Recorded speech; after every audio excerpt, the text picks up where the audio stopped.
नमस्ते। आप सभी का स्वागत है आज के इस कार्यक्रम में। हमारे साथ जुड़ गए हैं सुमित पीर जी, जिनसे हम बात करेंगे दुनिया जहान की। दुनिया जहान की ही बातें हो रही हैं आजकल।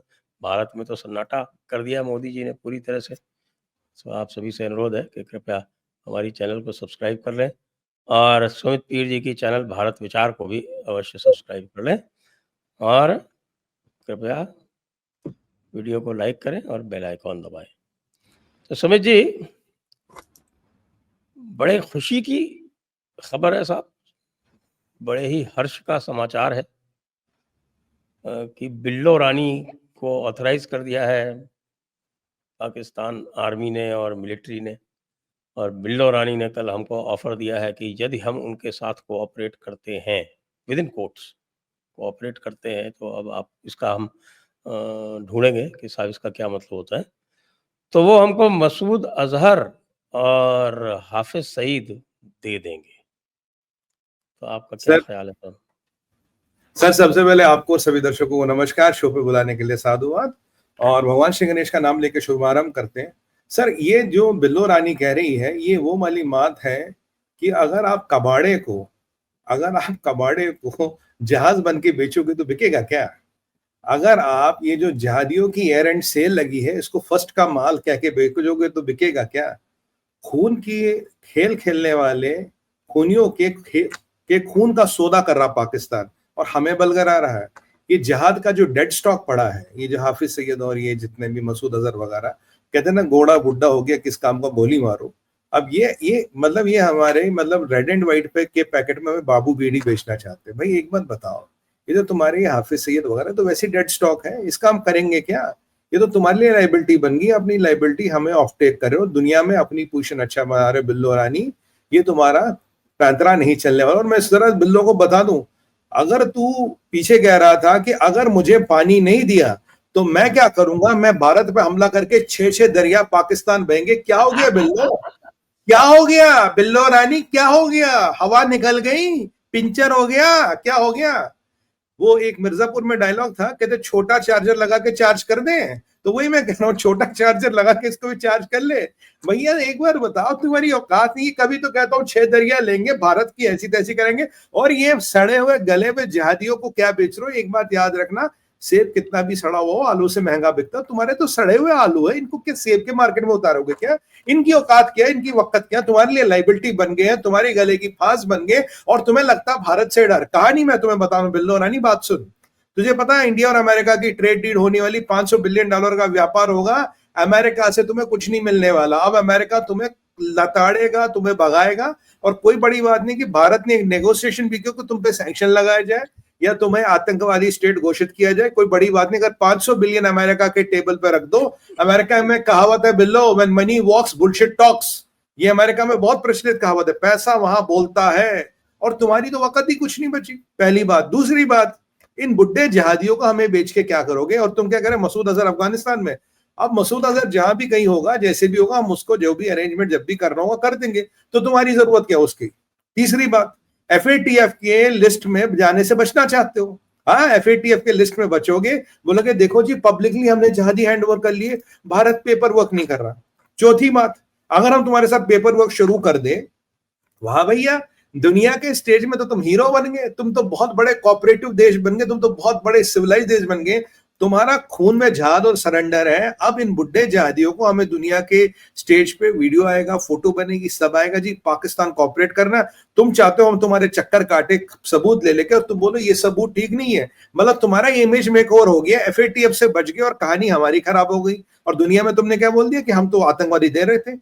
तुम ऑपरेशन सिंदूर का फेज 2 बंद करवाना चाहते हो कि साहब हम तो आतंकवादी देने को तैयार है, मोदी जी हमारे यहाँ बम क्यों बरसा रहे हो? बम मत बरसाओ, हम आतंकवादियों को देने को तैयार है। भैया इससे बात नहीं चलेगी।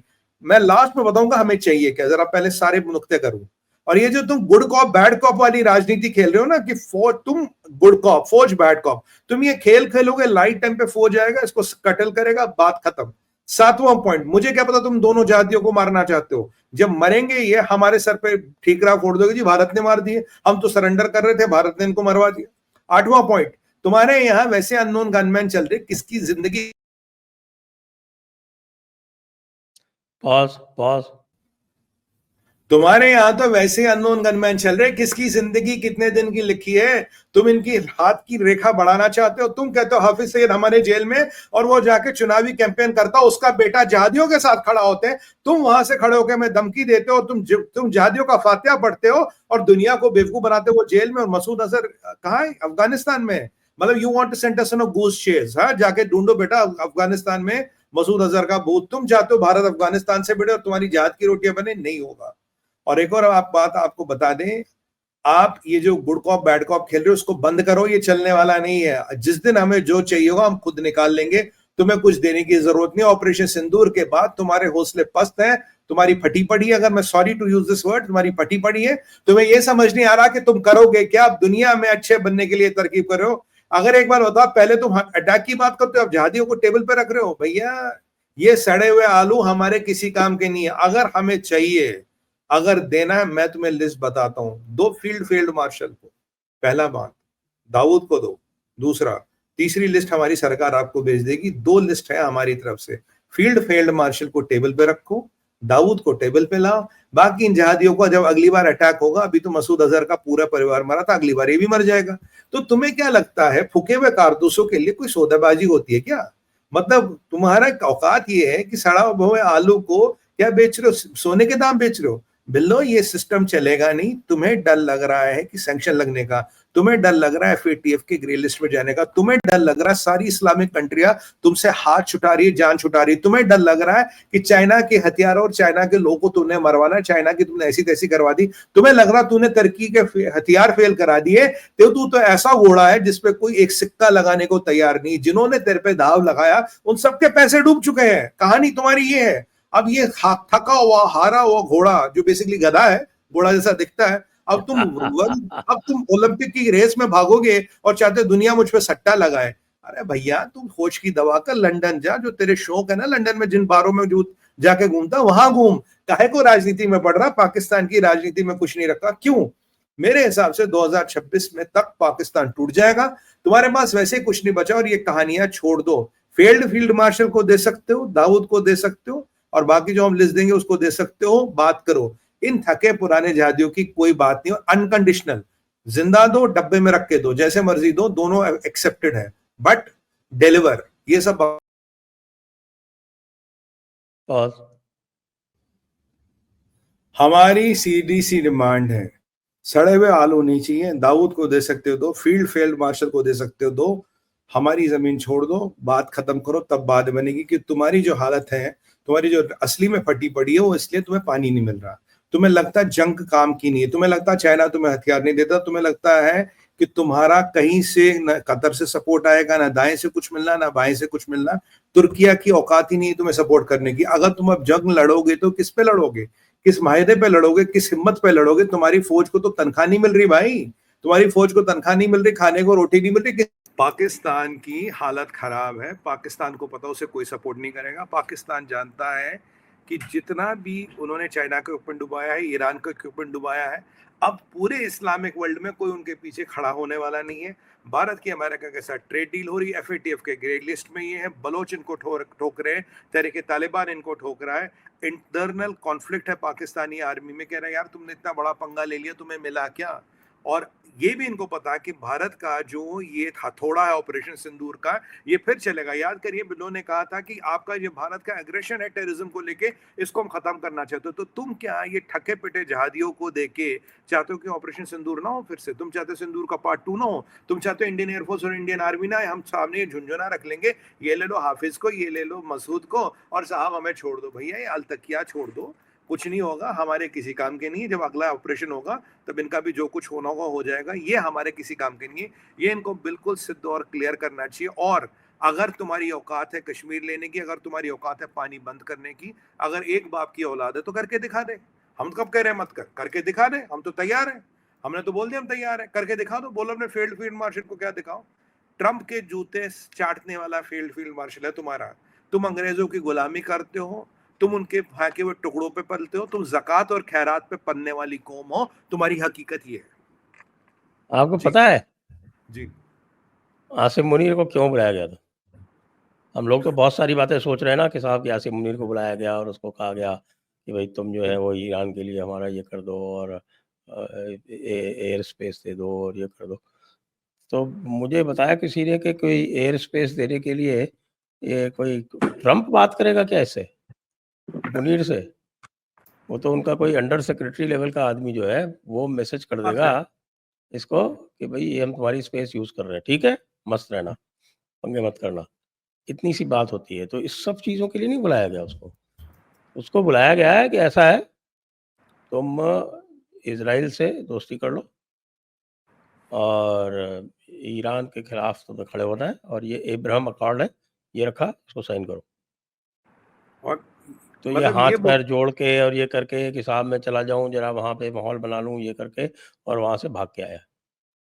मतलब ये बोल दिया है कि अपने हाथ काट के यहाँ साइन कर दे, ये बोला दे ना। हुँ, और यहूदियों की जूता पॉलिश करनी है तूने, हुँ। भाई मतलब तकवा ईमान वालों की यहूदियों की जूता पॉलिश करनी है तुम्हें, यही बोल दिया ना। इनकी तो पूरी एग्जिस्टेंस यहूद और हनूद के विरोध पे है ना, तो हाँ, उसमें से यहूद को तो वो कह रहा है कि भाई तुम तो यहाँ अब्राहम अकॉर्ड साइन करो, और जूता साइन करो पॉलिश नहीं तो करो। हम तुम्हारी बैंड बजाते हैं। हम अभी कहते हैं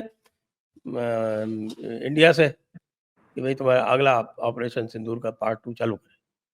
और अब की बार हम बचाने नहीं आएंगे। मुझे तो ये भी लगता है सर, इसको ये भी बोला होगा, देखो भैया, अगर आईएमएफ से पैसा चाहिए, अगर फिर रिस्ट्रक्चरिंग ऑफ लोन चाहिए, अगर फिर एक आध बिलियन जो तुम खैरात मांग रहे हो वो चाहिए, तो भैया ऐसा है, ऐसा कुछ करके दिखाओ जो हमें लगे, जो दुनिया में कुछ खबर बने। ऐसा लग रहा है कि अमेरिका तुम्हारी सपोर्ट कर रहा है, किस लिए कर रहा भाई? तो उसने बोला साहब ऐसा है, ये जो खून बहान, ये जो खून के सौदागर है, इनके ही खून का सौदा कर देता हूँ मैं। ये तो खून बहाने का तो काम करते थे, ये कहते इनका खून का सौदा कर देता हूँ, सब इन्हीं को बेच देता हूँ। देखिए सर, खीरा मंडी में कीमत सही मिलने पर हर जिहादी को बेचा गया। उसामा बिन लादेन हो, मैं हमेशा कह रहा था अगर उसामा बिन लादेन को बेच सकते हैं हाफिज सईद तो मसूद अजहर किस खेत की मूली है। जो भी जिहादी पाकिस्तान गया, इवन अहमद अल जवेरी हो, कोई भी हो, हर एक की इंफॉर्मेशन आपने सही टाइम पे सही कीमत पे बेच दी। मैं तो कहता हूँ they are in business of जिहाद। जिहादियों की अच्छी कीमत मिले, अब हीरा मंडी है सर, अच्छे पैसे उड़ेंगे तो कोई भी छमिया नाचती है।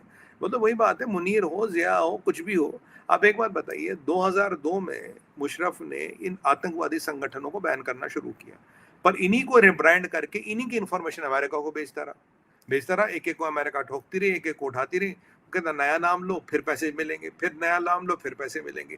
ये तो इनकी फितरत है, पैसे दे के। ये कौम ऐसी है जो अपनी बेटियां चीनियों को बेच देता पैसे लेके। अगर इन्होंने अपनी बेटियां चीनियों को बेच दी पैसे लेके, ये थका पिटा जहादी किस काम का है? वैसे उसका इम्पैक्ट रेडियस तो है नहीं। वैसे इन्होंने पिछले 30 साल में जहाज से, आर्मी से, दोनों तरफ से भारत को घेरने की कोशिश की। एक ऑपरेशन सिंदूर में मोदी जी ने कहा 22 मिनट में इनका मलिया मेट कर दिया। जो इंफ्रास्ट्रक्चर उन्होंने 30-35 साल में बनाया, 22 मिनट में हमने खत्म कर दिया। इसराइल ने तो फिर भी 48 मिनट लगे, तो हमें तो 22 मिनट लग गए। उसके बाद इन्हें लग रहा है यार ये सब काहे को तुम कर रहे हो? 30-40 साल से हम बनाते हैं, इंडियन एयरफोर्स आती 22 मिनट में ठोक के जाती है और फिर फोटोशॉप बनाते रहते हैं, हम नकली वो फोटोज बनाते जी, हमने ये कर दिया जी, हमने वो कर दिया जी, हमने ये कर दिया। और आप देखिए पीछे जो एक खुलासा भी हुआ बड़ा इंपॉर्टेंट है कि चाइना इनको पूरी टाइम मदद करता रहा। चाइना की इनको real time imagery, real time movements पूरी बताता रहा इनको।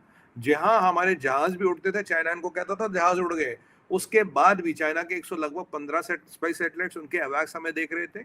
और अगर आप राहुल सिंह जी की बात सुने, लेफ्टिनेंट जनरल साहब जो हमारे डिप्टी चीफ, उन्होंने कहा था यार वो उन्हें तो ये भी पता होता था हम कौन सा वेक्टर चलाने वाले हैं। वो कहते थे नहीं आप वो वेक्टर ना चलाए। तो उसके बाद भी तुम्हारी ये हालत है, उसके बाद तुम हट पट गए। अगली बार चाइना तुम पे पैसा लगाएगा? नहीं लगाएगा।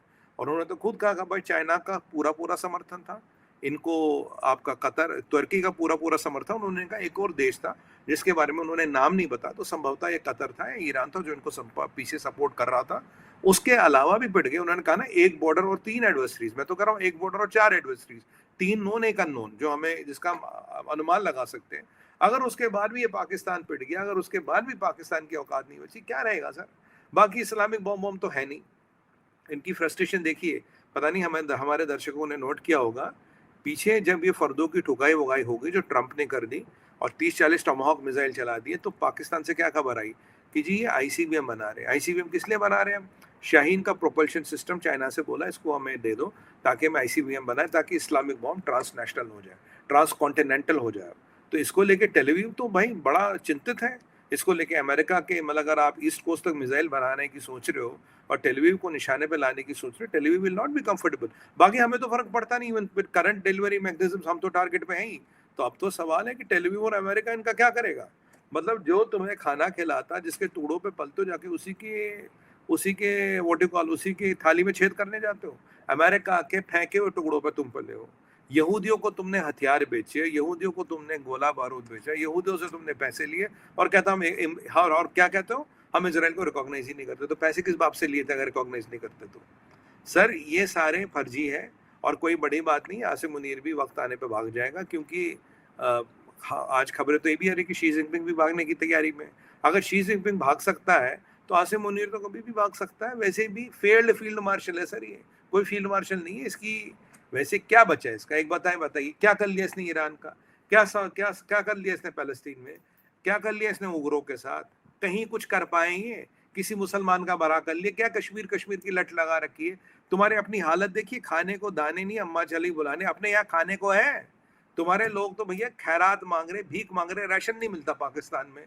मतलब ऐसी हालत हो गई है तुम्हारी, खाने के लाले पड़े। तुम कह रहे जी कश्मीर चाहिए, तुम कह रहे जी जिहाद करेंगे। कौन सा जिहाद करोगे यार? इवन आज तो मैं कह रहा हूँ, इवन आज कोई ना कोई इसका असेसमेंट करे, इस पाकिस्तान एनी लॉन्गर न्यूक्लियर और नॉट। मुझे उस पर भी डाउट है कि आज ये न्यूक्लियर बचे भी है नहीं बचे हैं।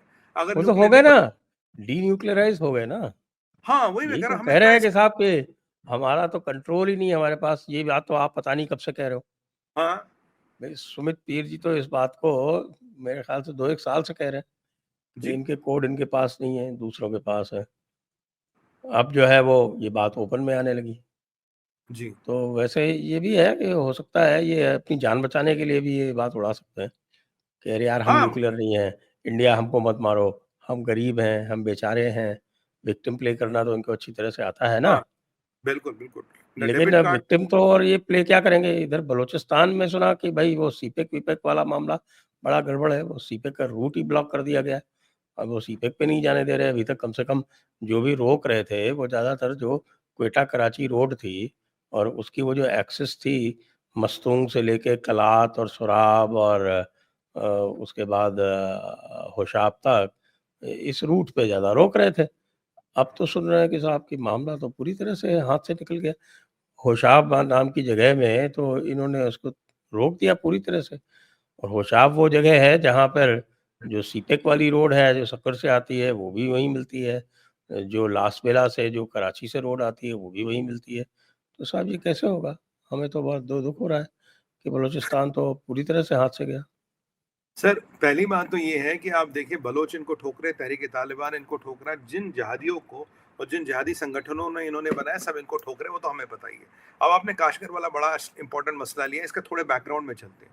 48 घंटे पहले खबर आई कि भाई चाइना और पाकिस्तान एक नई संस्थान बना रहे जिसको सार्क ऑल्टरनेटिव बनाएगा, which will be driven by China. उससे भारत को बाहर करने की कोशिश की जाएगी और भारत को दिखाएंगे कि तुम्हारे बिना भी हम चाइना के साथ एक संस्था बना सकते हो, भारत को बाहर करेंगे। चलो बड़ी इंटरेस्टिंग बात है।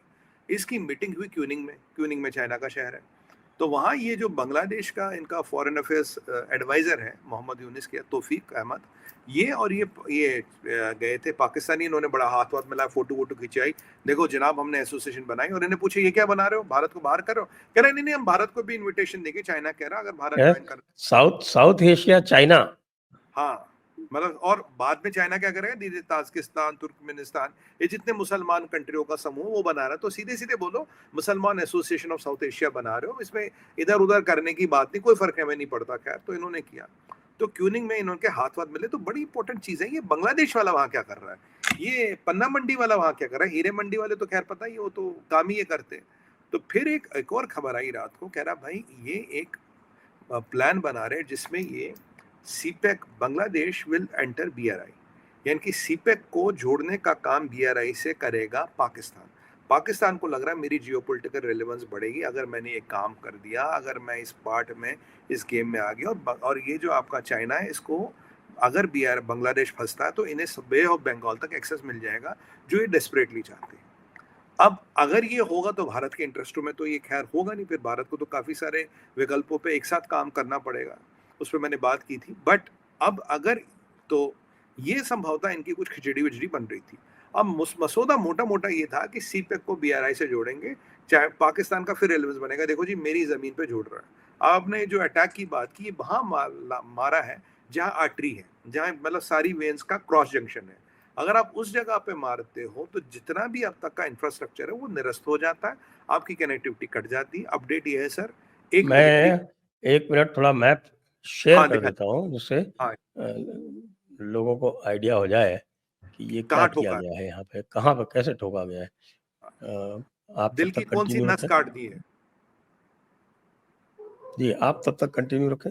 हाँ, तो ये जो इम्पोर्टेंट अपडेट है ये है, सर इनका एक मिलिट्री व्हीकल उड़ा दिया, एक इनका हेवी इक्विपमेंट वहाँ जा रहा था, अब इनका था चाइना का था, उसका ट्रक उड़ा दिया। कम से कम 4 पाकिस्तानी सिपाही मरे हैं, कई सारे ज़ख्मी हैं, पुलिस स्टेशन पे कब्ज़ा कर लिया, उस पूरी रोड पे, उस पूरे क्षेत्र पे बीएलए का कब्ज़ा है और बीएलए का कब्ज़ा होने का मतलब है जो सीपेक अब है, सीपेक का जो क्रॉस जंक्शन है, जहाँ से अब सीपेक पूरे जी, पाकिस्तान से ये मैं दिखाता हूँ, ये जगह है, ये देखिए, ये है, जी। दिख रहा है? इसका जी नाम है हाँ, होशाब। जी। अब ये होशाब से ये जाती है सड़क, ये तुर्बत, और हुँ, तुर्बत से नीचे ये है ग्वादर। और जी, सीपेक का जो रूट है, ये तुर्बत यहाँ से होशाब, फिर होशाब से ये निकलता है, ये जाता है, ये आपके होशाब से ये ऊपर जाता है पंजगुर, फिर पंजगुर से ये जाता है खुसदर, खुसदर से ये इधर सीधे ये जैकोबाबाद वगैरह होते हुए इधर लड़काना, सक्कर, और फिर ये ऊपर जाता है यहाँ से। ये तो जी, सीपेक का रूट है। और ये जी, होशाब से ही ये रोड जाता है आवारान होके, ये है जहाँ पे ये आप देख रहे हैं, मेरा कर्सर रखा हुआ है। जी। यहीं पे इस जगह का नाम है लास बेला। हुँ, यहाँ से फिर ये कराची की रोड जाती है, नीचे आप कराची देख रहे हैं। जी, तो इन्होंने होशाब पे यहाँ पे अटैक करके सारी रोड्स काट दी। इन्होंने पंजगुर वाली इधर ये हुँ, काट दी, तो ऊपर पंजगुर से इधर जा रही है ये रोड, यहाँ से जाती है ये सुराब होते हुए, कलात होते हुए क्वेटा की तरफ, तो क्वेटा की रूट भी काट दी। जी, और आपके इधर से, यहाँ से ये खुसदर होते हुए जो सक्कर जाती है, वो भी रोड काट दी, वो भी रोड कराची का की भी रोड काट दी। तो होशाब जो है वो ऐसी जगह है जो बिल्कुल बीच में पड़ती है, और उसको आपने काट दिया तो फिर सब कुछ काट दिया। और यहाँ पर बहुत समय तक के इन्होंने वहाँ पर बैरिकेड वगैरह लगा के और उसको रोक दिया। अब सीपेक पे कब्ज़ा ये क्या करते हैं कि कुछ देर के लिए कब्ज़ा करते हैं, फिर फिर निकल छोड़ देते जाते हैं। फिर फिर छोड़ निकल देते जाते हैं, क्योंकि इनके पास अभी इतनी स्ट्रेंथ नहीं है, क्योंकि इनकी टोटल बीआरएएस बनने के बाद भी इनकी जो टोटल स्ट्रेंथ है, वो करीब 15,000 ही है। दैट इज़ हाँ, नॉट हाँ, सफिशिएंट। तो करेक्ट। इसलिए ये किसी भी जगह को ये सिंबॉलिकली होल्ड करते हैं 8-10 घंटे, 12 घंटे, फिर निकल जाते हैं, पाकिस्तान के रीइंफोर्समेंट्स आने से पहले। तो जी। पर इसका मतलब तो ये हो गया ना सर, सीपेक खत्म है ना, सीपेक सेफ का है। मतलब जिस दिन बीएलए चाहेगा, जब चाहेगा सीपेक को रोकेगा। अगर ऐसे सीपेक रुकने लगा, तो उसपे कौन-सा व्यापार करिएगा आप? उसपे क्या चीज़ों का मूवमेंट होगा? वो आज तो रोकते हैं। हाँ, वो तो दूसरा रोक ही ये दिया। जो है आपके इधर जो ऊपर जो ये सैंडक, और इसकी शेयर कीजिएगा दोबारा, मैं दिखा देता हूँ। ये आप देखें, ये जो ये रोड जा रही है इधर, यहाँ पे सैंडक माइंस है, ये देखें आप। जी, जी, जी, जी। ये सैंडक माइंस है, जो मैंने यहाँ पे रखा। कर्ज़ लगा दिया आपने, जी। हाँ, और ये है रेकोडिक, हुँ, आपका फ़ेवरेट हुँ, रेकोडिक। तो ये रेकोडिक और इससे जो भी ये माल इधर ला रहे हैं, हुँ। वो लाने नहीं दे रहे हैं।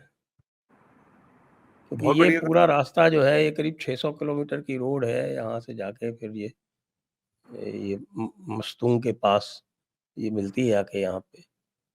फिर यहाँ से फिर ये इधर वापस सक्कर ले जाके जहाँ भी ले जाना है, जहाँ यूज़ करना है, वहाँ करते हैं। क्योंकि एक अल्टरनेटिव रूट और भी है ना सीपेक का। वो सीपेक का इस तरफ से होके ये आप देख रहे हैं, ये क्वेटा, इस तरफ से किला सफीउल्लाह, जोब, इधर होते हुए डेरा इस्माइल खान होते हुए ये रूट भी है। इसको भी उन्होंने रोक रखा है। उसके ऊपर जो क्वेटा के ऊपर जाते ही टीटीपी आ जाती है। करेक्ट। फिर टीटीपी का वो क्षेत्र टीटीपी आ जाती है। उनका क्षेत्र शुरू हो जाता है। वो उनका तो क्षेत्र मतलब शुरू हो जाता है। तो मोटी-मोटी बात संजय सर ये रही, अगर सीपेक है ही नहीं तो जोड़िएगा क्या? अगर सीपेक होगा तो तभी तो जोड़ेंगे ना वीआरआई के साथ, तभी तो पाकिस्तान वो नया मैच मेकर बनेगा ना। पाकिस्तान तो इसका मतलब है कि चाइना की नज़रों में भी पाकिस्तान गिर गया। पाकिस्तान की फौज इसको प्रोटेक्ट नहीं कर पा रही है।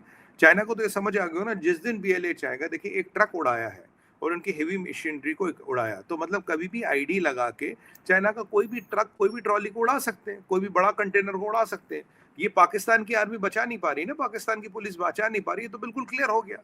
इसके बाद चाइनीज क्या अब सीपेक में पैसा लगाएंगे? क्या चाइनीज के लिए सीपेक सेफ है? क्या चाइना के सिविलियंस के लिए भी सीपेक सेफ है? क्या उनके इंजीनियरों के लिए सेफ है? याद कीजिए, मजीद ब्रिगेड में तो एक चाइनीज हमारा ब्रिगेड भी है ना, जो चीनियों को ढूंढ ढूंढ के मारता है। तो ये जो चाइना सोच रहा था कि मैं इधर उधर कर लूंगा, भारत का घेराव कर लूंगा, मुझे लगता है सर जब हमारे पास ये खबर आई होगी, हो सकता है कुछ लोगों ने कुछ किसी को फोन वोन किया हो, कहीं पे कुछ कुछ संदेश वंदेश भेजा हो सकता है ना, ऐसे कुछ ने किसी को फोन किया हो, किसी ने कहीं से संदेश पढ़ लिया हो, और उन्होंने जब इन्होंने ये हरकत की, हमाकत, जब ये क्यूनिंग में मीटिंग हुई, तो मुझे लगता है क्यूनिंग का जवाब अभी इस हमले में दे दिया गया है। क्यूनिंग में जो आप ख्याली पुलाव बना रहे थे, मुझे लगता है हांडी टूट गई है, अब पुलाव पुलाव बनेगा नहीं।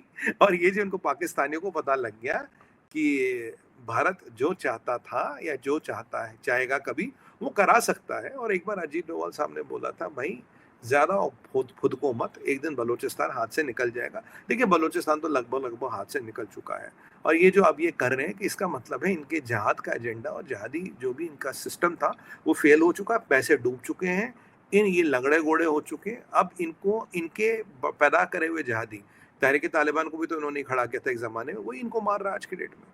ये अफगानी तालिबान से चाहे कुछ भी बातें करते रहे, अफगानिस्तान में कौन किसको कंट्रोल करता है? इतने फैक्शन है वहां पे, हर कोई अपनी चलाता है। मतलब ले दे के मरेगा पाकिस्तानी सिपाही, यहाँ मरे वहां मरे, ऐसे मरे वैसे मरे, कब मरे कैसे मरे, मरना पाकिस्तानी सिपाही नहीं। और सर आजकल की विडंबना देखिए संजय सर, जब तक 12-15 का नंबर नहीं आता सर खबर ही नहीं आती। अब आपको ये खबर पता नहीं कैसे मिल गई, 4-5 ही लोग मरे, क्योंकि हमारा क्यूआर है 12, अगर 12 से ऊपर आएगी हम खबर रिपोर्ट करेंगे। 4-5 में तो हम खबर ही रिपोर्ट नहीं करते, तो रोज का काम है। मतलब 5-7 ये तो रोज ही जाते हैं ना, मुझसे क्या खबर बनाए, क्या रिपोर्ट करे। मतलब मैं कह रहा हूँ पाकिस्तान की आप हालत देखिए। और पाकिस्तान ने पीछे वो निकलवाया था जी, हमारे इतने लोग आईईडी से मर रहे, हम तो इतने मर रहे, हम तो आतंकवाद के सताए हुए हैं, हमें आतंकवादियों ने तंग कर रखा। भैया तुम तो खुद हो ही आतंकवादी, तुम्हें आतंकवादी ने क्या तंग कर रखा है? You are breeding terror and that terror is coming and hitting you. बाकी बलोच तो फ्रीडम फाइटर है, हमने बलोच भाइयों को बोला था भाई तुम एक्शन करो, क्योंकि ये जो आसिम मुनीर है ये जाके अमेरिका में लोगों से बातें कर रहा है, रिकोडेक आओ, रिकोडेक से माइन करो, हम तुम्हें ये देंगे। मैंने कहा था भाई रिकोडेक तेरे बाप का थोड़ी ना है कि वो तो बलोचों का है, अगर तुम ऐसे करोगे तो बलोच भाई इसका जवाब देंगे। अगर तुम दुनिया भर में रिकोडेक को बेचते फिरोगे, वैसे भी रिकोडेक एक ऐसी दुल्हन है जिसके 25 दुल्हे तो तुमने खड़े कर दिए, पर सब कोई मंडप से भाग जाता है, वो बात अलग है। मंडप तक आता, मंडप से भाग जाता है, वो बात अलग है। पर कहानी ये है मुनीर मियाँ, तुम रिकोडेक की बांसुरियां बजा नहीं पाओगे, रिकोडेक का चूरन बेच नहीं पाओगे। बलोचों का है, बलोच का क्षेत्र है, बलोचों के कंट्रोल में है। मैं तो ये कहता हूँ भारत सरकार को बलोचों को गवर्नमेंट ऑफ एग्जाइल यहाँ बनानी देनी चाहिए, उन्हें हमें दिल्ली में कुछ जगह देनी चाहिए, और बलोचिस्तान का जो भी सिस्टम है हमें दिल्ली में खड़ा करना चाहिए। सर देखिए 2-3 चीजें क्लियर हो गई है। एससीओ में हमने इनके मुंह पे पेपर पटक के मारे हैं, और कल जो परसों जो राहुल सिंह जी कह रहे थे हमारे डिप्टी चीफ, उनके कहने के बाद मुझे लगता है कि जनरल साहब ने जो कहा वो बिल्कुल सही कहा कि चाइना इनके साथ संलग्न है। अब चाइना और भारत के भी रिलेशन दूर हो रहे हैं, अलग पैराडाइम पे जा रहे हैं। हमारी ट्रेड डील अमेरिका के साथ होते ही चाइना का export to America will fall by 89% by 2030। जब हमारा व्यापार 500 बिलियन बढ़ेगा तो चाइना के exports to America would have fallen by 89%। तो चाइना का एक्सपोर्ट फिर आपका अमेरिका नहीं, यूरोपियन यूनियन भी कम जाएगा, और जो बाकी क्षेत्रों में करते थे वहां भी कम जाएगा। इसलिए सीसीपी भी बड़े सख्ताई में, बाढ़ आई पड़ी है चाइना में भयंकर, आप देखिए लाखों लोग बेघर हो गए हैं, लोग 31वीं मंजिल पे रहते, बिजली नहीं है, पानी नहीं है, कहाँ कुछ है? नहीं। Where is mister Xi Jinping? Sir Xi Jinping के बारे में 2-3 खबरें हैं। पहली खबर ये है कि शी जिनपिंग को पिछले देखिए 2-3 हफ्ते से तो गायब था, और ऐसा माना जाता है कि अब ये पलायन की तैयारी कर रहा है। इसकी जो धर्मपत्नी है उसका एक दोस्त है, मतलब फैमिली फ्रेंड, बचपन से पढ़े बड़े हैं, वो जो जिंगजियांग का गवर्नर था, उसको ये उत्तरदायित्व सौंपा गया भाई कि भाई तुम हमारे पलायन का रास्ता बनाओ। और ये जो हु जिनताओ है ये आ रहा है, जो सेंट्रल मिलिट्री कमीशन में इसके नीचे का बंदा था, जो हैंडपिक था इसका, मतलब इसका डिप्टी, उसने रेबेलियन कर दिया इसके अगेंस्ट। तो पॉलिट ब्यूरो में वो जो जिंगजियांग का गवर्नर था उसको डाला था 24 बंदों के पॉलिट ब्यूरो में, वहां तक पहुंचाया था, इसका खास विश्वास पात्र था, वहां पहुंचाया था इसको। अब पीछे 2-3 हफ्तों से ये दिखा नहीं। और एक और इम्पोर्टेंट चीज है, अप्रैल से जो भी इसने इंटरनेशनल दौरा किया है उसमें इसकी धर्मपत्नी साथ नहीं जा रही है। अभी जो इसने एशिया का दौरा किया था ना, साउथ एशिया के एशिया इज वन फैमिली, उसमें भी इसकी बीबी साथ नहीं थी। माना ये जाता है कि इनको बोला भैया अगर खुद जाना तो बीबी को यहाँ छोड़ के जाओ, गारंटी, दोनों एक साथ नहीं जा सकते। और जो ब्रिक्स में नहीं जा रहा, ऐसी भी अटकलें लगाई जा रही है, क्योंकि ब्रिक्स एक ऐसा पोडियम था जहाँ शी जिनपिंग को एक वर्ल्ड स्टेज सा मिलता है, थोड़ी इज्जत बढ़ती इसकी, बाकी तो कोई इसको पूछता नहीं। कह रहा वहां भी इसलिए नहीं जा रहा जबकि चाइना बड़ा ऑप्टिक्स वगैरह को लेकर बड़ा ध्यान रखता है। चाइना कहता है जी रिशेड्यूलिंग कॉन्फ्लिक्ट है। कौन सा रिशेड्यूलिंग कॉन्फ्लिक्ट है? कोई रिशेड्यूलिंग कॉन्फ्लिक्ट नहीं है। ब्रिक्स में न जाने के कारण है, एक इनको लगता है कि ये पलायन करने के बिल्कुल बिल्कुल तैयार आ गया है, जबकि उस गवर्नर को जो इनकी वाइफ का विश्वास पात्र है उसको हटा दिया गया है। पर इनको लगता है कि ये वहीं से पलायन न कर ले। पलायन के लिए 2 कंट्रियों का नाम आ रहा है। पहला तो मेरा फेवरेट है रशिया, जो मैं कह रहा था एक जब भागेगा रशिया भागेगा ये, क्योंकि रशिया में ना पुतिन ने एक महल खरीदा है सर। वहाँ जितने ऐसे कैरेक्टर, सबको एक एक कमरा दे रखा है उसने, एक मतलब एक एक ब्लॉक दे रखा है। ये बशार असद हो गया, ये हो, जब इन पे प्रेशर पड़ेगा ये सब रशिया जाते हैं। अब बशार असद के 12 या 13 मकान हैं रशिया में। अब इसकी कितनी प्रॉपर्टी है? पीछे ये भी बात हो रही थी, खमेनी ने भी बात की थी पुतिन से, भाई मेरे और मेरे परिवार को रशिया बुला लो। वैसे सर 20-22 दिन हो गए, खमेनी का कोई लाइव नहीं आया है, उसका बेटे का कुछ नहीं पता, उसके 4 बेटे कहाँ हैं, उसकी 2 बेटियां कहाँ, nobody knows, nobody has seen him talking live. पुराने वीडियो, पुराने वो चिट्ठियां विठियां आ रही, बट एक live and with current time stamp अब भी खोमेनी का नहीं पता। वो भी सुनने में था, पुतिन से बात कर रहा था। पुतिन ने बोला रशिया तो अरे भैया लेके क्या आ रहे हो? अगर अपनी वेल्थ लेके आ रहे हो, अपना एसेट वेसेट लेके, तो रशिया मैंने अनाथालय थोड़ी ना खोल रखा कि तुम्हें यहाँ के यहाँ बैठा दूंगा। बताओ तुम लेके क्या आ रहे हो? शायद शी जिनपिंग के साथ भी यही नेगोशिएशन हो रही है। तो या तो कजाकिस्तान की बातें हो रही है या रशिया। मेरा माई गट फील इज रशिया, क्योंकि कजाकिस्तान पे अमेरिका का प्रेशर पड़ेगा तो वो उसको दे देगा, बट रशिया पे अमेरिका का प्रेशर नहीं पड़ेगा, तो ये संभवतः रशिया में है। तो पुतिन ने एक ऐसा महल बनाएगा जिसमें ये बशार असद भी होगा, जिसमें शी जिनपिंग भी होगा, जिसमें खमेनी भी होगा, मतलब जितने ऐसे कैरेक्टर है सबके लिए एक एक ब्लॉक बनाएगा, Khamenei block, she block, Asad block, ऐसे करके पुतिन ने एक चीज। और पुतिन के पास ये लेवरेजिंग चिप्स होंगे कि भाई अगर मेरी बात नहीं मानोगे, मुझसे डील नहीं करोगे, तो मैं इनको छोड़ दूंगा, then go and unleash them. तो पुतिन ये काम कर सकते हैं। तो मेरा मानना है कि ये जाएगा सर रशिया। फिलहाल ये मिसिंग इन एक्शन है, क्योंकि बाढ़ की परिस्थिति काफ़ी है। और जो अगर आप ट्रेड डील को स्टडी करें संजय सर, इसकी चाइना की, देखिए अगर हमारा ट्रेड डील होता, भगवान की कृपा से जल्दी हो जाएगा, 4 से 7% हमारा टैरिफ लगेगा टोटल। जबकि हम कहते हैं उनको टेक्सटाइल्स पे, हम कहते हैं जेम्स ज्वेलरी पे, हम कहते हैं क्लोथ्स पे, हम कहते हैं फिशरीज पे, और हम कहते हैं ऑटो पार्ट्स पे और फार्मा पे 0 टैरिफ करो। शायद अमेरिका मान जाए, अभी पता नहीं। वो एक और पंगा डाले थे वैल्यू एडिशन पे, कह रहे थे अगर 65% वैल्यू एडिशन है तो हम मेड इन इंडिया मान लेंगे। हमने बोला 30% वैल्यू एडिशन करो, शायद उस पर भी उनसे बात हो जाए।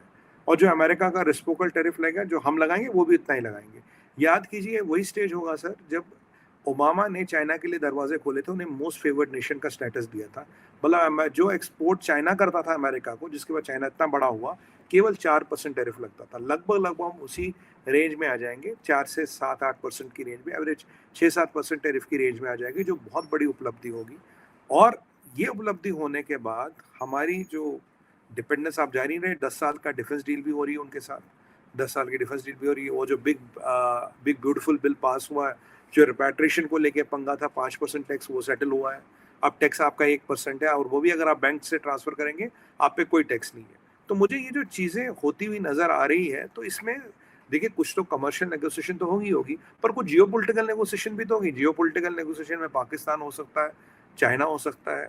और ऐसे में चाइना में शी जिनपिंग से पूछा जा रहा, भाई तूने किया क्या? तूने इंडिया से पंगे ले लिए, तूने अमेरिका से पंगे ले लिए, तूने यूरोपियन यूनियन से पंगे ले लिए। तेरा जो टेक था वो जाके पाकिस्तान में फेल हुआ, तेरा टेक जाके ईरान में फेल हुआ। ठीक है जी। पीएलए में तूने सारे जो तेरे नॉन लॉयलिस्ट थे उनको तुमने खत्म कर दिया। ठीक है। और जितने अपने क्वाड्री बिठाई वो किसी काम की नहीं है। चाइना पे डेट बढ़ गया, चाइना का एक्सपोर्ट कॉन्ट्रैक्ट हो गया, चाइना की इकोनॉमी कॉन्ट्रैक्ट हो रही है, और ये जो ट्रेड डील होगी, मुद्दे की बात ही मैं भाइयों बहनों को बताऊं, इसमें चाइना पे 40 से 60% टेरिफ तब भी लगेगा। एडमिनिस्ट्रेटिव डील जहां हम पे 4 से 6% लगेगा, वहां से 40 से 60% लगेगा। और चाइना ये बात समझ गया है, ये जो ट्रेड डील हो रही है संजय सर, ये चाइना से डिलिंकिंग ऑफ सप्लाई चेन्स हो रहा है। जैसे ही आपका अमेरिका के साथ ट्रेड एग्रीमेंट होगा, it's a matter of time आपका इसके साथ यूके यूरोपियन यूनियन के साथ भी होगा। जबकि मैं आपको ऑन रिकॉर्ड बता दूं, पिछले 16 साल से हम ट्रेड एग्रीमेंट नेगोशिएट करने की कोशिश कर रहे हैं यूरोपियन यूनियन के साथ, क्योंकि जैसे आपने अमेरिका के साथ कर लिया, आप अमेरिका की सप्लाई चेन्स में आ गए, तो यूरोप को करना ही करना पड़ेगा। तो अगर हमारा अमेरिका और यूरोप के साथ ट्रेड एग्रीमेंट होता है, तो काफी बड़ा एक्सपोर्ट बूस्ट हमारे एक्सपोर्ट्स को मिलेगा, हमारे व्यापार को मिलेगा, और हमें थर्ड इकोनॉमी बनने में जो समय है वो भी उससे कम लगने वाला, जो अभी हम अपेक्षित कर रहे हैं उससे कम लगेगा। और लेकिन तब भी वाट चाइना को लगेगी। जो ट्रम्प चाचा हैं, हम्म वो तो कह रहे हैं कि आपके हमें तो आपके एग्रीकल्चर में घुसना है। भारत वो तो अफोर्ड नहीं कर सकता। नहीं, मुझे लगता एग्रीकल्चर है और डेयरी में तो हम परमिट करेंगे नहीं।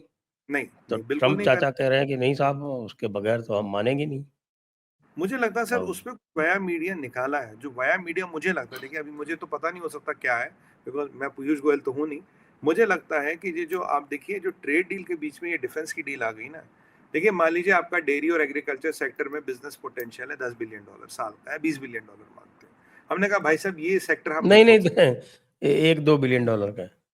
मान लीजिए हम $1-2 बिलियन हम ये नहीं खोलते, मैं एग्जाम्पल कह रहा हूँ, हम ये सेक्टर नहीं खोलते। तो बोले कितना, 2 बिलियन है ना, 2 बिलियन के तुमसे हथियार ले लेंगे भैया, छोड़ दो, काहे काहे को परेशान हो रहे हो। पैसे की बात है ना, ये 2 बिलियन का सेक्टर नहीं खोल रहे थे, इसको इसमें पंगेबाजी मत काटो हमारे किसान के हितों का फायदा। अब तुम्हें क्या चाहिए, 2 बिलियन चाहिए ना, तुमसे हथियार ले लेंगे। पर हथियार में आपकी बार कॉन्सेप्ट, डिजाइन, डेवलपमेंट और लोकलाइज मैन्युफैक्चरिंग होगी। टेक्नोलॉजी ट्रांसफर का मसला ही नहीं है। लोकलाइज मैन्युफैक्चर करोगे, जैसे रशिया ब्रह्मोस इंडिया में बनाता, उस लेवल पे आओगे, ज्वाइंट प्लेटफॉर्म्स का डेवलपमेंट करोगे, तो हम आपके साथ काम करने को तैयार हैं। क्योंकि हम नहीं चाहते हम आपसे हथियार खरीदे, फिर उसको डिले करो, फिर उसकी टेक्नोलॉजी ट्रांसफर ना करो, फिर हम आपको घुमाते रहो। भाई उन चीजों में इंटरेस्टेड नहीं है। खोलना है तो पूरी किताब खोलो, आधी किताब खोलने से बात नहीं बनेगी। तो अगर आप ये आदान प्रदान होगा, जो इस सेक्टर की वैल्यूएशन है 2-4 बिलियन, जो भी, उससे ज्यादा तो हम उठा लेंगे हथियार वहां से। ट्रम्प को व्यापारी ऐसा, पैसे तो चाहिए उसको, ही वॉन्ट्स बिजनेस, यहाँ से नहीं मिलेगा, यहाँ से मिलेगा। तभी आप देखिए ट्रेड डील से ठीक पहले ये 10 साल की डिफेंस डील एकदम अनाउंस की गई। जयशंकर साहब पेंटागन में जाके मिलते हैं पीट हेगसेथ से, वो एक मैसेज था। जबकि आपका इसराइल ईरान कॉन्फ्लिक्ट चल रहा, आपका ये रशिया यूक्रेन चल रहा, पहली बार जयशंकर साहब पीट हेगसेथ से मिले, वो भी पेंटागन में, जिसे मैं मेरी भाषा में मिलिट्री डिप्लोमेसी कहता हूँ।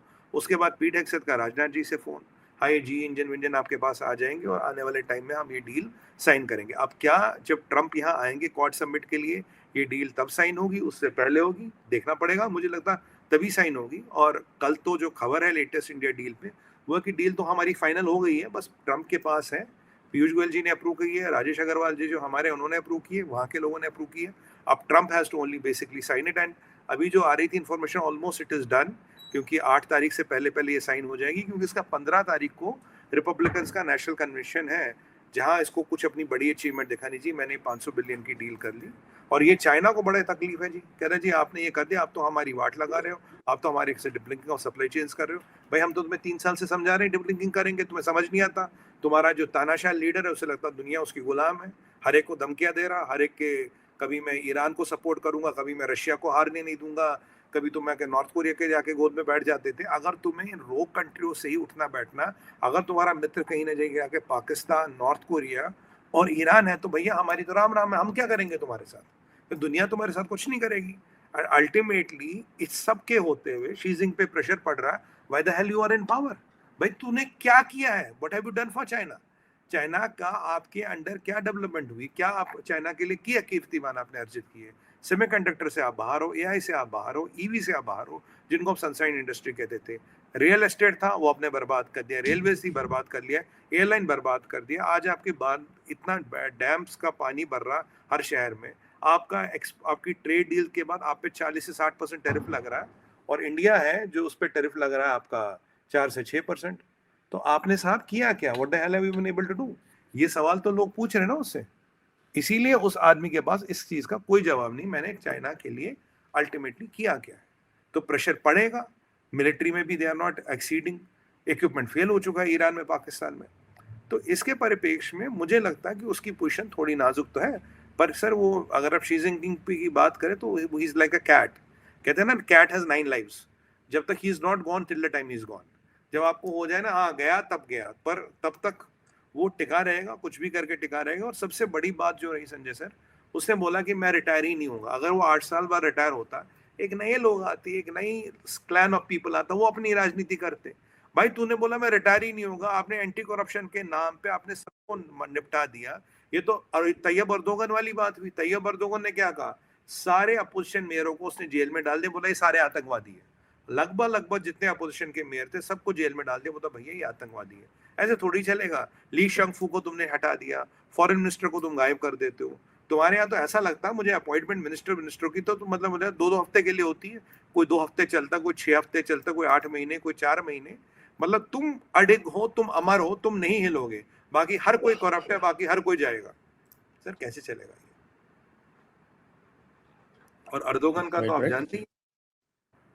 लेकिन अर्दोगन का सुना वहां पे बड़ा हल्ला मचा हुआ है कि साहब की ग्रीस को लॉन्ग रेंज मिसाइल दे रहा है भारत, और वो सब तुर्की के अगेंस्ट में यूज होगी, और जो तुर्की की जो एज थी वो खत्म हो गई, और आर्मीनिया को भारत दे रहा है, और वहां पे उनसे क्वेश्चन किया जा रहा है कि आपको क्या जरूरत थी पाकिस्तान और भारत के चक्कर में पड़ने की। अब जो हमारे खिलाफ खड़ा होगा वो तो चूर चूर होगा ही, उसमें डाउट तो है नहीं। जो हमसे टकराएगा चूर चूर हो चूर जाएगा। चूर हो जाएगा, बिल्कुल। ये तो हम कह रहे हैं भाई। बाकी ये टुकड़े टुकड़े वांग वाले जो कहते थे भारत तेरे टुकड़े होंगे, इंशाल्लाह इंशाल्लाह भारत के तो कभी टुकड़े ना हुए ना होंगे, ना आने वाले कभी समय होंगे। और तुम्हारे टुकड़े टुकड़े जरूर हो जाएंगे जो भारत के टुकड़े टुकड़े वाले गैंग थे। और अब जरा इसकी बात करें तैयब अर्दोगन की, सर देखिए इन्फ्लेशन ऑल टाइम हाई है, रेजिनमेंट ऑल टाइम हाई है। अपोजिशन वहां कह रहा what the hell have you given. ये फिर वही कहानी है शी जिनपिंग वाली। भाई तूने टर्की को क्या दिया? तू कहता था इस्लामी हलाल टेक, तू कहता मैंने ड्रोन इंडस्ट्री बनाई, ड्रोन इंडस्ट्री तेरी पिट गई है। तेरी गाड़ियों का एक टाइम एक्सपोर्ट होता था यूरोप में, उस यूरोप ने वो बंद कर दिया। तो एक्सेप्ट टूरिज्म तेरे पास कुछ नहीं है, टूरिज्म भी सस्टेनेबल है नहीं है। 40% इन्फ्लेशन, नहीं हमारा पत्थर लेरा अच्छे हैं, वो इटालियन मार्बल के नाम पे बड़ा एक्सपोर्ट करता है वो। नकली मार्बल बनाता क्या? मतलब वो जो इटालियन मार्बल यहाँ आता है ना, वो टर्की से आता है। वही करो, नकली फर्जी मार्जिन बनाता हूँ। वो भी लोगों ने मना कर दिया कि अब हम नहीं लेंगे टर्की से, टर्की जो है बदमाशी करता है। बदमाशी तो करता ही है। अब आप देखिए इतनी इसकी इन्फ्लेशन है, second highest inflation in the world है। इकोनॉमी की बद पिटी है, 3-3 बार ले रहा है, 4 बार फेल होते होते बच के ये सर्किट ब्रेकर लगाता है। और तुम किस लफड़े में पड़े हो? पाकिस्तान को मदद करनी है। तुम किस लफड़े में पड़े, जाके अजरबैजान में टांग अड़ानी है। अबे एक बात सुनो भैया, तुम अपने घर को तो देखो, तुम्हारी हालत क्या। 10-10 मेयरों को तुमने जेल में डाल दिया, ये कह के कि ये अपोजिशन पार्टी के आतंकवादी है। कह रहा है ये आतंकवादी है, और तुम खुद क्या हो? मैंने आपको लास्ट टाइम भी बोला था, ये जितने भी इस्लामिस्ट हैं ये डेमोक्रेसी का फायदा उठा के पावर में आते हैं। जिस दिन पावर में आ गए फिर वही ला इलाहा इल्लल्लाह बोलने शुरू करते हैं, फिर वही इस्लामिक एजेंडा चलाने शुरू होते हैं। Tayyip Erdogan is no exception to the rule, ये वो कर रहा। और अब सवाल ये है, ये कह रहा था इस्लामी हलाल टेक, तो भला ये कि मैं इस्लामिक देशों के लिए हथियार बनाऊंगा, बहुत बढ़िया बात है, बनाओ जी। पर टर्की में बनता क्या है? टर्की में बनता तो कुछ है नहीं। अब तुम जहाज बनाओगे तो इंजन जी से लोगे या रशिया से लोगे? हैं? फ्यूजलाज किसी और से लोगे, प्रोपल्शन सिस्टम किसी और से लोगे। मतलब जो भी तुम प्रोक्योरमेंट करोगे मोस्टली यूरोप से करोगे, मोस्टली यूरोप से करोगे। और यूरोप में कितने इस्लामिक देश है तैयब अर्दोगन जी, बताइए जरा। तो ये जो इस्लामिक टेक है ये बना कैसे? तो हथियार तो जो तुमने चीजें जोड़ तोड़ के बनाई वो सारा तो तुमने यूरोप या दुनिया भर से लिए। कौन से मुसलमान देश में किस चीज की मैन्युफैक्चरिंग होती है? तो ये हलाल टेक कैसे हुआ? ये इस्लामिक हलाल टेक कैसे, हलाल कैसे कर दो, ये तो बता दो। तो इसमें हलाल वाली बात क्या है? तो यही बात है, कहीं ना कहीं जाके उसकी भी वाट लग रही है। यार तूने भी देश का पत्ता बिठा दिया, अपोजिशन को आने नहीं दे रहा, and your policies of this Islamic hegemony have failed, they have not delivered for Turkey, where the hell you should be in the power. तू पावर में क्यों बना भाई? और ये मैं क्या लगता है हर वजह से शी जिनपिंग करता, हर कोई करप्ट है, करप्शन के नाम पे उसने हर एक को या तो निपटा दिया, जेल में डाल दिया। ये क्या करता है, हर कोई आतंकवादी है, हर कोई मेरा आतंकवादी, उसको उठा के जेल में डाल दिया। ये सर इन डिक्टेटर्स के ट्रेट हैं। और शी जिनपिंग को सबसे बड़ा झटका लगा, मैं आपको शुरू से कह रहा था सर, क्योंकि रशिया और चाइना में होड़ लगी है। अमेरिका के साथ पहले दोस्ती कौन करेगा, इन दोनों में प्रतिस्पर्धा थी। अब पुतिन ने बाजी मार ली, उसे जाके अपने ट्रम्प से दोस्ती वोस्ती कर ली।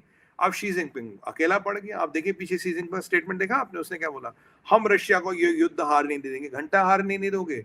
क्यों, कैसे नहीं हारने दोगे भाई? एक बात बताओ, कोरिया ने 20,000 सिपाही वहां भेज दिए, नॉर्थ कोरिया ने। अब तुम बोल रहे जो उधार नहीं दोगे, मतलब खुद घुस रहे हो रशिया के अलाई बन के। वो तुमसे कह रहा मुझे तुम्हारी मदद चाहिए, नहीं कह रहा। फिर तुम कह रहे हो ईरान को हम डूबने नहीं देंगे। क्यों? ईरान में हमने $400 बिलियन लगाया। भैया 25 साल का कमिटमेंट है ना, साल का 16 बिलियन होगा। तुम तो कहते हो 23 ट्रिलियन की इकोनॉमी है, क्या फर्क पड़ता तुम्हें $16 बिलियन का? और एक और चीज का खुलासा हुआ सर, ईरान में एक, आपको पता होगा पुतिन का एक स्टेटमेंट आया था। पुतिन ने कहा कि ईरान के साथ मैंने बोला था कि एक जॉइंट एयर डिफेंस सिस्टम बनाते, जिसके लिए ईरान ने मना कर दिया। ठीक है, अब जो खुलासा आया, ईरान के पास एक एयर डिफेंस सिस्टम था जिसमें ये BR 333, S-300, ईरान के ये शाहिद ड्रोन्स और ये सबका एक आकाश तीर के हिसाब से एक समावेश किया था उन्होंने। पर दिक्कत थोड़ी थी, पेच ये फंसा, वो चाइना, वो सिस्टम बनाया था चाइना ने। उस सिस्टम का नाम था निगाह। निगाह मतलब कहते हैं कहीं निगाह कहीं, वो निगाह मतलब आई, मतलब उससे निगाह सिस्टम को ईरान ने क्या किया, इसने पुतिन को धक्का मार के चीनियों से बनवाया। पर चीनियों ने जो सिस्टम बनाया उतना ही बनाया जितना चाइना का इक्विपमेंट चलता, चले तो चांद तक, नहीं तो रात तक। वो सिस्टम डिलीवर कर ही नहीं पाया, वो सिस्टम कुछ नहीं डिलीवर कर पाया। और जो उनकी मिसाइलें फेल हुई, उसका दिन हुआ because of Chinese equipment, because of Chinese peace work and because of Chinese not wanting them to develop anything on its own. जो खमेनी को दिखाया गया, इतना बड़ा मिसाइल तो दिखाया गया, और इसके अंदर क्या मसाला ये नहीं बताया गया। तो ये जो ईरान की इतनी पिटाई हुई, कहीं ना कहीं लेके चाइना के कारण हुई है।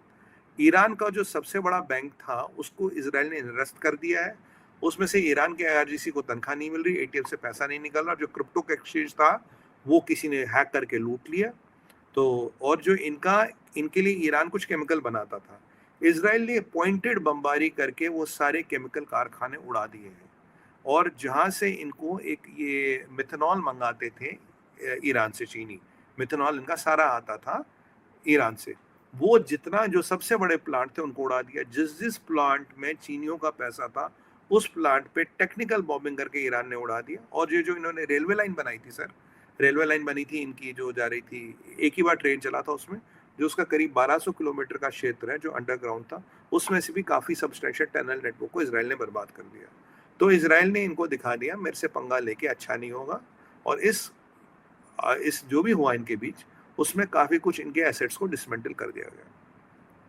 तो अब यहाँ पे ईरान की परिस्थिति देखिए, अब तुर्की की परिस्थिति देखिए, ये सबकी ऐसी है। और चाइना में मुझे लग रहा है प्रेशर बहुत ज्यादा बढ़ चुका है, बहुत ज्यादा बढ़ रहा है। अब आगे क्या होगा वो देखने वाला है। और इनके जो वो 3 गॉर्जेस डैम है, उसमें भी कह रहे हैं कि पानी इतना भरा है sir, even if that fails, that will take down 40% of the China. और शिंजुआन प्रोविंस साथ में है जहाँ इनकी मिलिट्री इंडस्ट्री है। अगर वो बांध गया तो चाइना की सारी मिलिट्री इंडस्ट्री, सारा मिलिट्री कॉम्प्लेक्स जाएगा। तो मतलब परिस्थिति बद से बदतर हो रही है। And this leader is crazy, this is insane. ये पता नहीं किन किन लफड़ों में पड़ा। चाइनीज लोग कह रहे हैं यार तुमने जाके अफ्रीका को बोल दिया $54 बिलियन, देखिए हमें तो एक पैसे का तुम बेनिफिट नहीं दे रहे हो। तुमने जाके $500 बिलियन डुबा दिए लोगों को लोन दे देके, हमें तो एक पैसे का बेनिफिट नहीं मिल रहा। तुमने जाके $50 बिलियन डुबाए पाकिस्तान में, हमें तो एक पैसे का बेनिफिट नहीं मिल रहा। तुम कह रहे हो पाकिस्तान को हम उन्हें J-25, J-35 पता नहीं क्या क्या दे रहे हो। On what is Pakistan able to give back to you? तुम इंडिया से पंगे ले रहे हो, तुम US से पंगे ले रहे हो, तुम यूरोप से पंगे ले रहे हो, जहाँ पैसा है, जहाँ संपन्नता है, जहाँ मार्केट है। और कौन तुम्हारा दोस्त बन रहा है? ईरान। और तुम्हारा कौन सा दोस्त बन रहा है? पाकिस्तान। अब ईरान तो फिर भी तुम्हें तेल देता, पाकिस्तान क्या देगा? पाकिस्तान तो खुद भिखारी है। मतलब पाकिस्तान तो अंधा कुआं, जितने पैसे डालोगे उतना डूबेगा। तो इस चीज को लेके रेजिनमेंट बहुत है कम्युनिस्ट पार्टी में भी और वहां लोगों में भी। What the hell are we getting? China को तुम आके कहाँ खड़ा कर गए हो? और अगर आपकी बात चाइना टूटेगा सर, फिर कभी नहीं बन पाएगा। गोल्डन टाइम था, जो करना था कर गया। ओबामा ने तुम्हें मौका दिया, मतलब उसका अपना एजेंडा था। मैं हमेशा कहता था Xi Jinping is the Frankenstein of China. मैं पिछले कई सालों से कह रहा हूँ। 2019 में मैंने अपने पोर्टल पे लिखा था, लोगों ने तब बड़ा विरोध किया था। मैंने कहा the biggest threat to world peace is people's republic of China. वो आर्टिकल बड़ा वायरल भी हुआ था। लोगों ने बोला ये आप ऐसा क्यों कर रहे हैं? मैंने सारे रीजन दिए थे। मैं कहा चाइना सबसे बड़ा खतरा बनेगा वर्ल्ड पीस के लिए, because they are failing economy and highly indebted economy is why they will not let world live in peace. आप देखिए कहीं ना कहीं हूथियों के पीछे चाइना, हमास के पीछे चाइना, हिजबुल्लाह के पीछे चाइना, ईरान के पीछे चाइना, नॉर्थ कोरिया के पीछे चाइना, जो भी आपको पाकिस्तान के पीछे चाइना, बांग्लादेश के पीछे चाइना, जो भी नफेरियस कैरेक्टर आपको दुनिया में मिलेंगे उनके पीछे इन्हीं का हाथ होगा। और ये अब भी सुधरेंगे नहीं। कभी BRI के साथ CPEC को जोड़ेंगे, कभी कुछ करेंगे, कभी कुछ करेंगे। अल्टीमेटली भारत का कुछ उखाड़ नहीं पा रहे। बस ये ट्रेड डील होने दीजिए सर, दुनिया में एक नई चीज आएगी, क्योंकि पैसा बोलता, 500 बिलियन की डील टेबल पे हो तो कुछ भी चीजें संभावित हो सकती, कुछ भी संभावनाएं फिर भारत बनाएगा, और उसके बाद जो भी इनको रहा सा 1-8% का सपोर्ट मिलता था वो भी इनको मिलना बंद हो जाएगा और ये अपनी औकात में आएगी। इसके बाद पाकिस्तान का टूटना लगभग तय है। हमारी ट्रेड डील हुई नहीं, इनमें क्रैक विजिबली आपको दिख जाएंगे, बिकॉज फिर कोई इन पे हाथ नहीं लगाएगा। यूरोप से गए, अमेरिका से गए, और इस्लामिक वर्ल्ड में भी कौन इनको पूछ रहा? नोबडी कोई पूछता थोड़ी ना इनको, सब इनसे कन्नी काट रहे, मतलब they are all running away from them कि मिलेगा क्या यहाँ से। हाँ, दुनिया में 93% भिखारी पाकिस्तानी जरूर है, पाकिस्तानी आपको भिखारी जरूर दे सकता। और लास्ट में एक चीज आपको बोलूंगा, हमारे ब्रह्मोस के जो सीईओ साहब थे, इनका एक इंटरव्यू देखा मैंने, इन्होंने कहा, एक सीईओ थे, आप करंट सीईओ, ये कह रहे हैं एक बार हम मिडिल ईस्ट गए थे, हमने वो लगाया था ना अपना स्टॉल, तो कह रहे काफी लोग आए, बोले क्या मिसाइल है, बोला ये मिसाइल है साहब, ये ऐसे ऐसे। कह रहा है वहां बैठे थे तो वहाँ पाकिस्तानी एक डेलीगेशन भी आया, एक मेजर जनरल साहब उसको लीड कर रहे थे। कह रहा जैसे पाकिस्तानी है तो टीम ने बोला सर आप बात करो। कह रहा मैंने बात किया, बोलो। कह रहा क्या है जी? कह रहा मिसाइल है। कह रहा हमने बताया बेचनी है। कह रहा हाँ जी बेचनी है। कह रहा हमने बताया ये स्पेक है, ड्राइंग देखी वगैरह, कुछ वीडियो दिखाए। कह रहा मिसाइल तो बड़ी जबरदस्त है। कहते आपको ये बेचने आए हो? कह रहा हाँ जी बेचने आए। कह रहा पाकिस्तान को बेचोगे? हमने कहा सर पाकिस्तान के लिए फ्री डिलीवरी है, कोई जरूरत नहीं है।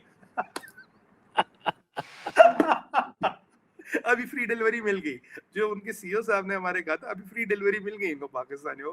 पाकिस्तान के लिए तो फ्री डिलीवरी, हम कोई बेचने नहीं है, आपको फ्री में हर चीज मिल जाएगी। ब्रह्मोस क्या, जो भी नई नई मिसाइलें बनेगी आपके लिए मिलेगी। K6 V6 के परीक्षण की भी बातें हो ही रही है। अब K6 जब बनेगा सर इस्तांबुल तक जाएगा वो। देखो खलीफा को वहां तब से नींद उड़ी पड़ी है उसकी, अगर K6 बना बेटा। हमारा अपना बंकर बस्टर बन रहा है ना, अपना बनकर बस्टर भी बना, और K6 चाहेगा सर आपका माशाल्लाह इस्तांबुल के आगे तक भी जाएगा। तो अब ये जो हमारे दुश्मन है, इनको बताया जाए कि भैया तुम दुनिया में कहीं सेफ नहीं हो, ये मत समझना तुम इस्तांबुल बहुत दूर है, बहुत जल्दी इस्तांबुल भी हमारे हिटिंग रेंज में आ जाएगा। और मैं आपको बताऊं, राना सनाउल्लाह के बारे में बताना जरूरी है। राना सनाउल्लाह 2 दिन पहले आ रहा था, चलो जब होमोज आया, पता है ब्रह्मोस से बोलना नहीं आता, कह रहा हमें 30 से 45 सेकंड का समय दिया। अबे अल्लू के पट्टे क्यों झूठ बोल रहा है?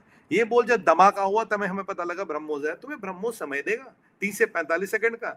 लास्ट टाइम जो ब्रह्मोस गलती से छूटा था, तो तुम्हारा एसपीआर करता यहाँ आया ऐसे आया, तो तब मैंने पूछा तो तुमने क्या किया रोकने के लिए?